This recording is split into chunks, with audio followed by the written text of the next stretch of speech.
He knocked me over. I landed on the dog bowl. This one's wife. They're so desperate. This one's wife's American Riviera orchard lifestyle brand has gone nowhere. Launched to overshadow the Diana Legacy Awards, you can't yet buy anything. And all it's succeeded in is having a number of copycat accounts on Instagram, while the rest of the world largely looks at it and laughs as she peddles pet food and diffusers. This one's wife finds herself in a situation whereby she is desperate to cling on to the fame that she has achieved, and also to try and broker some kind of return to the royal family, even though that is simply never going to happen. This desperation to be included is evidenced by a revelation that comes from Jessica Gibb of the Mirror. Prince Harry and this one's wife are reportedly discussing a second book. How droll. With a more conciliatory tone, a royal expert claims. This one's wife doesn't do conciliatory. She just does passive aggression. She does self-pity. She does provocation. The Duke of Sussex, the report reads, released his explosive memoir Spare in January last year, in case you'd forgotten, and the book went on to become the fastest-selling non-fiction book in British history, in case you'd forgotten, shifting more than 400,000 copies in the United Kingdom in one day alone. There have been reports Harry could be writing a second book after he was seen breaking out The Potato Prince and Some Paint, as a consequence of a deal that he signed with publisher Penguin in 2022, suggesting that he might be releasing more. He further fueled rumours of a sequel by claiming he had cut more than 400 pages from the original Spare manuscript by mistake when somebody gave him a pair of scissors for the day, giving royal fans hope that another book would be on the way. Royal expert and author Tom Quinn believes Harry and wife, this one's wife, have discussed the possibility of a second book, but it wouldn't include explosive allegations like his first book did, as the couple are reportedly keen to reunite with Harry's estranged family. So what's it going to be about then? Oh, how I've always loved William and he's a really good brother, and actually he never broke my necklace and he didn't push me onto the dog bowl, and how actually this one's wife has always looked up to and admired the Princess of Wales and was very sorry for being nasty to her, but she was having a bad day that day. Good Lord. The level of delusion of this woman, and of course Harry that she's roped into these endeavours with, is ridiculous. Furthermore, what they've got to say is only of interest to publishers if it's explosive and bitchy. If it's just a rudimentary explanation of what they've got up to, the publishers will be going, yeah, but that's not really going to sell, is it? A conciliatory tone isn't of interest. They want the gossip, they want the juice, they want the tea, I believe it's called. This is something, of course, which is why people like Netflix and Penguin were interested in the first place.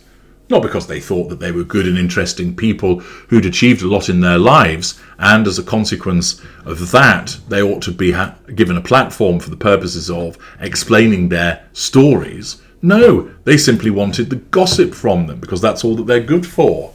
So one really struggles to understand what the attraction is in a sequel, if it's going to be of a conciliatory nature.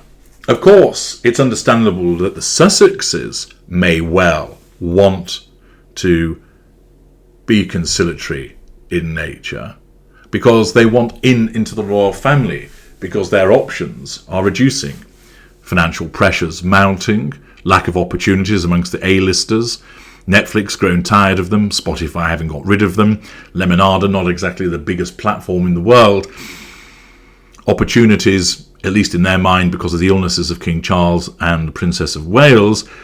Therefore, in order to get that fame, in order to maintain it, in order to gain some financial support, they're going to look to inveigle their way back into the royal family.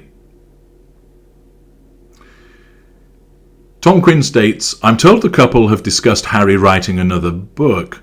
He can't write another spare, but he will be aware that writing a more conciliatory book might even help Thor relations with his brother.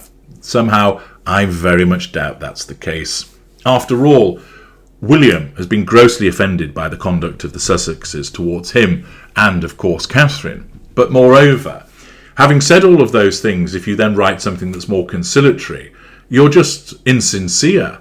Well, I know you don't mean any of this. Oh, but I do. No, you don't. Look what you wrote in Spare, and you meant all of that. So why would I believe anything that you write now? Utterly preposterous. Quinn goes on to state, beyond writing another book, Harry is very unlikely to come up with his own commercial project. You got that right. You only have to look at him in his various interviews to see that he probably just doesn't have the drive or the ability. Well, that's putting it clearly. It's a result of growing up in a world where other people do everything for you, Tom explained. Indeed. After the book was released, critics claimed the memoir missed out on important parts of Harry's life, such as the decision to step down from the royal family with his wife, this one's wife, as well as their relocation to the United States. It was rumoured the 39-year-old had omitted content from his book in order to have material for a sequel.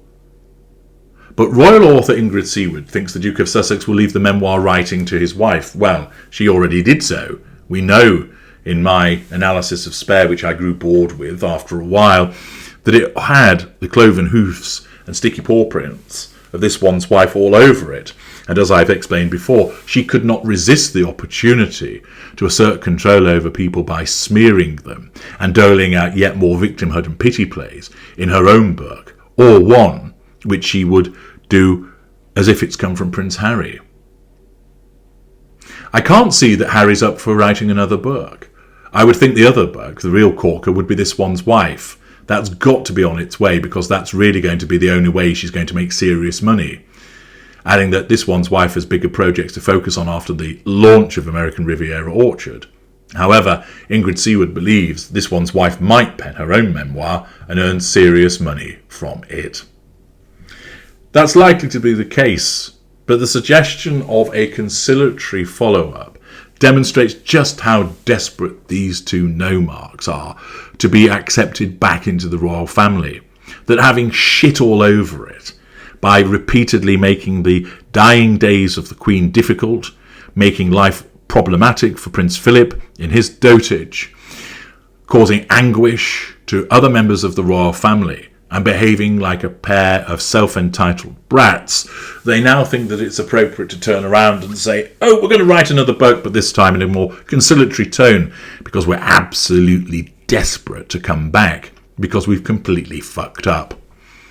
It won't wash with the public, and it certainly won't wash with Prince William. But once again, the deluded nature of the narcissist this one's wife comes to the surface, as she believes that such activity would succeed. As always, we've seen she's not a very good predictor of their future outcome. I'm H.G. Tudor. Thank you for listening.